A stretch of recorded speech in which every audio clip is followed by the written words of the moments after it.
এই মুহূর্তে নগর ভবনের সামনে আছেন সহকর্মী ফরহাদুজ্জামান। বিস্তারিত জানতে চলে যাচ্ছি তার কাছে।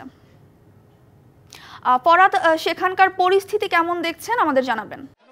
জানেন যে চতুর্থ দিনের মতো আজকে ইশরাককে মেয়র হিসেবে শপথ গ্রহণ করার জন্য কিন্তু ঢাকাবাসীর পক্ষ থেকে আজকেও কর্মসূচি চালিয়ে দেওয়া হচ্ছে। দক্ষিণ সিটি কর্পোরেশনের প্রধান ফটকের সামনে কিন্তু তার অবস্থান নিয়েছেন এবং রাস্তার বিপরীত পাশেও নেতাকর্মীরা আছেন। পাশাপাশি খণ্ড খণ্ড মিছিল নিয়ে আমরা দেখেছি যে রাজধানীর বিভিন্ন এলাকা থেকে কিন্তু এই মিছিল নিয়ে আসা হচ্ছে ইশরাককে মেয়র হিসেবে দাবি জন্য, এবং তারা স্লোগান দিচ্ছেন। তারা উপদেষ্টা আসিফ মাহমুদের পদত্যাগ সহ তাকে অবাঞ্ছিত ঘোষণা করেছেন। আমরা দেখেছি আজকেও নগর ভবনের বিভিন্ন কার্যালয়ে কিন্তু তালা দেওয়া হয়েছে, যার কারণে কিন্তু নাগরিক সেবা দক্ষিণ সিটি কর্পোরেশনের যে সেবাটা সেটা কিন্তু ব্যাহত হচ্ছে। আমাদেরকে এখানে ঢাকাবাসীর যারা রয়েছেন তারা কিন্তু জানিয়েছেন যে মেয়র ইশরাককে যতক্ষণ পর্যন্ত মেয়র হিসেবে শপথ না পড়াবেন ততক্ষণ পর্যন্ত কিন্তু তারা এই আন্দোলন চালিয়ে যাবে এবং এই আন্দোলন থেকে কিন্তু সরে আসবেন না। আমরা একজনের সাথে কথা বলবো, একটু জানতে চাই যে আজকে আপনাদের কি কর্মসূচি চলছে এবং এই কতক্ষণ এই কর্মসূচি চলবে? আজকে আপনাদের কি কর্মসূচি চলছে এবং এই কর্মসূচিটা কতক্ষণ পর্যন্ত চলবে? না, কি বললেন? এই কর্মসূচিটা কতক্ষণ পর্যন্ত চলবে? এই কর্মসূচিটা কতক্ষণ পর্যন্ত চলবে আমরা এখন পর্যন্ত বলতে পারতেছি না।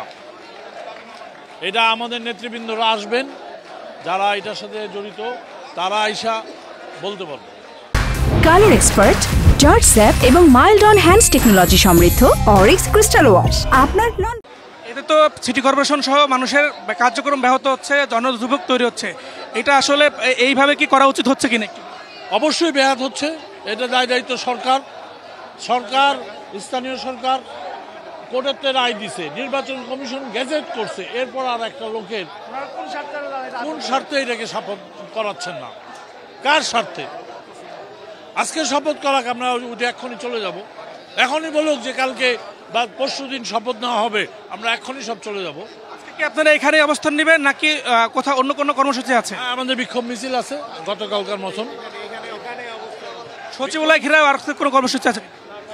সচিবালয়ের বিষয়টা তো আমাদের এখতিয়ার না, এটা আপনার সিনিয়র যারা আছে, ঢাকাবাসীর যারা নেতৃবৃন্দ আছে, যারা মুরব্বী আছে, তারাই বলতে পারবে। আমরা এই বিষয়ে আমরা বলতে পারবো না। তবে আমাদের দাবি একটাই যে ইশরাক সাহেবকে মেয়র ঘোষণা না করা পর্যন্ত, শপথ না গ্রহণ করার পর্যন্ত আমরা এখানে অবস্থান নিছি, আমরা অবস্থান করব। এটার জন্য যদি আমাদের রক্ত দিতে হয়, প্রয়োজনে আমরা রক্ত দেব। তাও আমরা ইশরাক হোসেনকে মেয়র হিসাবে বসিয়ে তারপরে আমরা ঢাকাবাসীরা এখান থেকে আমরা যাব ইনশাআল্লাহ।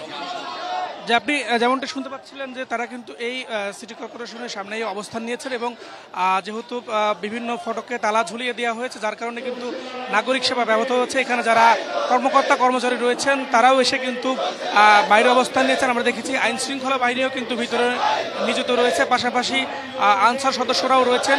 এর বাইরে তারা বলছেন যে যতক্ষণ পর্যন্ত তারা এই সিটি কর্পোরেশনের দায়িত্ব হিসেবে ইশরাককে বুঝিয়ে না দেওয়া হবে ততক্ষণ পর্যন্ত কিন্তু তারা এখানে অবস্থান নেবেন এবং তাদের বিক্ষোভ মিছিল রয়েছে। পাশাপাশি আমরা দেখেছি যে সড়কে কিছুটা অবস্থান নেওয়ার কারণে কিন্তু এই সড়কের যান চলাচল কিন্তু। ধন্যবাদ ফরহাদ আমাদের সাথে যুক্ত হওয়ার জন্য।